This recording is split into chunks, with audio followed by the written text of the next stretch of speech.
warning for southwestern Collin County and north central Texas, northwestern Dallas County and north central Texas, southeastern Benton County and north central Texas until 11:15 p.m.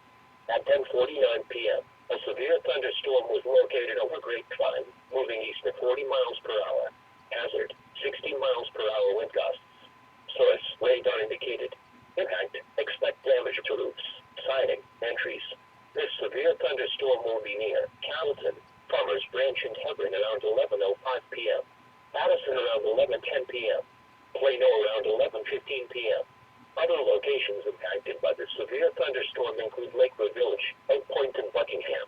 This includes the following interstates. Interstate 35 east between mile markers 437 and 460. Interstate 635 between mile markers 19 and 36. For your protection, get inside a sturdy structure and stay away from windows.